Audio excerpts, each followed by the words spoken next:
Bunker buster বোমা ব্যবহার করেছে যুক্তরাষ্ট্র। মির্জা ফখরুলের নেতৃত্বে আজ চীন যাচ্ছে বিএনপি প্রতিনিধি দল। একক দলের সঙ্গে বসে নির্বাচনের তারিখ নির্ধারণের চেষ্টা দ্বিমাথা সুলভ আচরণ, মন্তব্য করেছে এনসিপি। এতক্ষণ শুনছিলেন সংবাদ শিরোনাম, এবারে বিস্তারিত। মার্কিন প্রেসিডেন্ট ডোনাল্ড ট্রাম্প বলেছেন, ইরানে হামলার মাধ্যমে আমরা ইসরায়েলের প্রতি সব হুমকির অবসান ঘটিয়েছি। তবে তিনি কোথাও উল্লেখ করেননি যে যুক্তরাষ্ট্র নিজেই কোনো তাৎক্ষণিক হুমকির মুখে ছিল কিনা, যা এই পদক্ষেপকে যুক্তরাষ্ট্রের সংবিধান অনুযায়ী বৈধতা দিতে পারত। ওয়াশিংটন থেকে আল জাজিরার সাংবাদিক কিম্বারলি হালকেটের মতে, ট্রাম্পের এই অবস্থান তার সমালোচকদের পাশাপাশি অনেক সমর্থকের মধ্যে উদ্বেগ তৈরি করেছে। শনিবার রাতে ইরানের 3টি পারমাণবিক স্থাপনায় সফল বিমান হামলা চালানোর পর ট্রাম্প তার বক্তব্যে যুক্তি দিয়ে বলেন, ইরান হলো মধ্যপ্রাচ্যের সন্ত্রাসী প্রবণ চক্রের কেন্দ্র, যারা আমেরিকার মৃত্যু চায় বলে চিৎকার করে বেড়ায়। কিন্তু কিম্বারলি হালকেট বলেন, এ ধরনের স্লোগান যতই ঘৃণামূলক হোক, সেটা যুক্তরাষ্ট্রের প্রতি তাৎক্ষণিক সামরিক হুমকি প্রমাণ করে না। ট্রাম্প আরও বলেন, অনেক মানুষ ইরানের ঘৃণার কারণে মারা গেছে, তবে তিনি নির্দিষ্ট করে বলেননি যে এদের মধ্যে আমেরিকানরা ছিলেন কিনা। তিনি জানান, বর্তমানে আরও হামলার পরিকল্পনা নেই, তবে হুঁশিয়ারি দিয়ে বলেন, ইরান যদি আবার আলোচনার টেবিলে না ফেরে এবং পারমাণবিক কর্মসূচি বন্ধের চুক্তি না করে, তাহলে ভবিষ্যতের হামলা হবে আরও বড় এবং আরও সহজ। এরপরেই ট্রাম্প তার সবচেয়ে বিতর্কিত বক্তব্যটি দেন। তিনি বলেন, আমরা ইসরায়েলের প্রতি সব হুমকি মুছে দিয়েছি, কিন্তু তিনি এটা বলেননি যে আমরা যুক্তরাষ্ট্রের প্রতি হুমকি সরিয়েছি।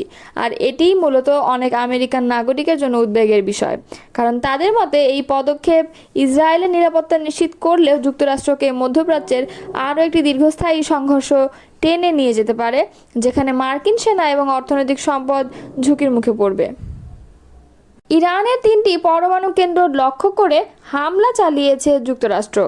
দেশটির প্রেসিডেন্ট ডোনাল্ড ট্রাম্প এ তথ্য জানিয়েছেন।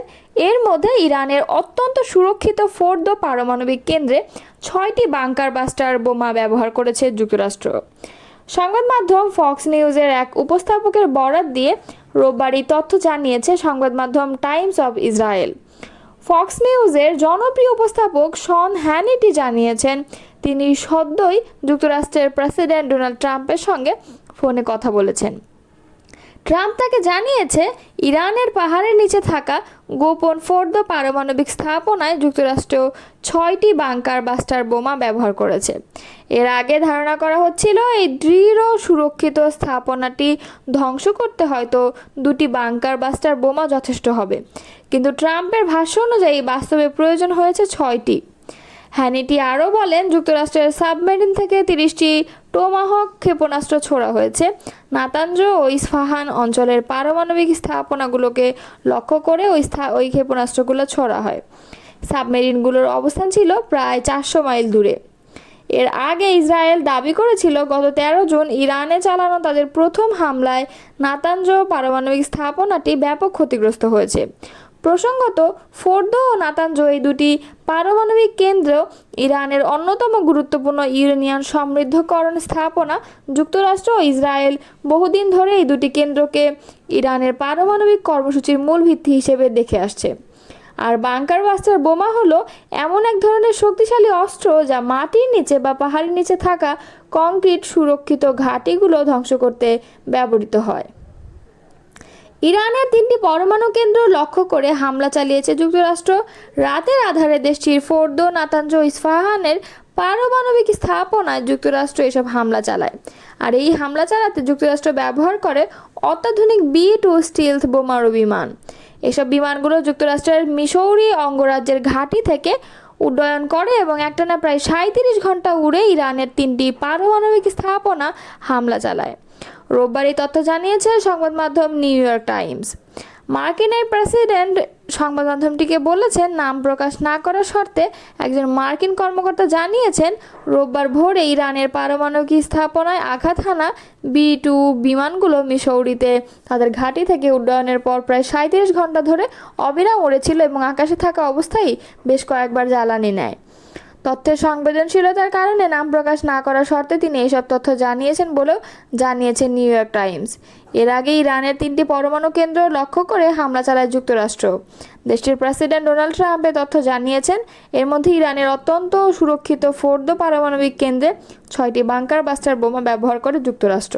চীন সফরে যাচ্ছে বিএনপি প্রতিনিধি দল। চীনের কমিউনিস্ট পার্টির আমন্ত্রণে বিএনপি মহাসচিব মির্জা ফখরুল ইসলাম আলমগীরের নেতৃত্বে দলটির 9 সদস্যের উচ্চ পর্যায়ের প্রতিনিধি দল দেশটিতে সফর করবে।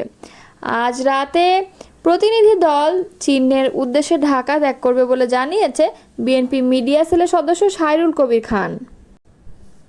বিএনপি প্রতিনিধি দলের সফরের আগে ঢাকায় নিযুক্ত চীনা রাষ্ট্রদূত ইয়াও ওয়েন এর আমন্ত্রণে বৃহস্পতিবার সন্ধ্যায় বারিধারা দূতাবাসে যায় বিএনপি প্রতিনিধি দল।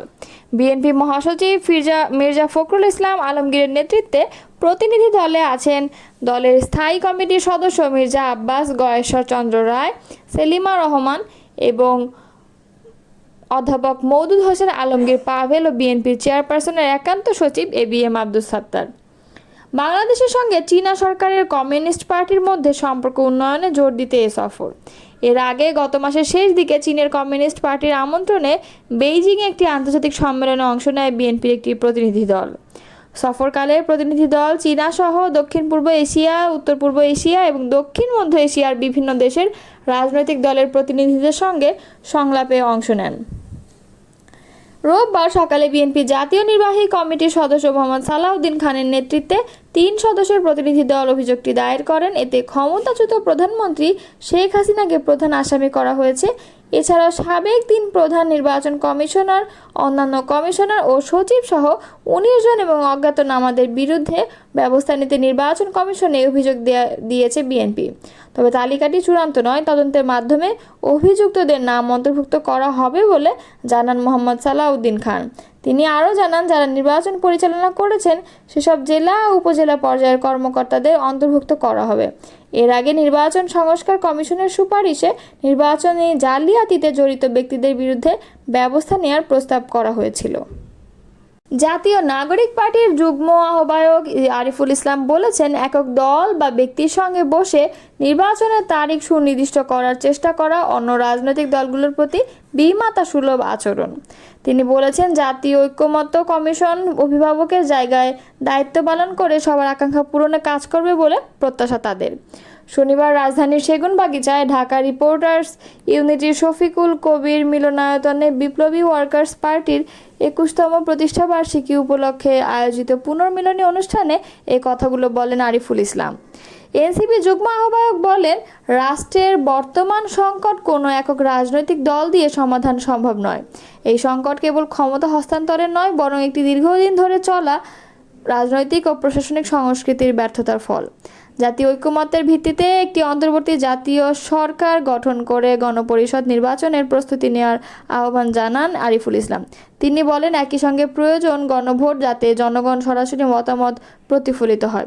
শুধু দলীয় আলোচনার মাধ্যমে নয়, শ্রমিক, তরুণ, ছাত্র, নারী সহ সব জনগণের মতামতকে ভিত্তি করে ভবিষ্যৎ রাষ্ট্র কাঠামো গড়ে তুলতে হবে।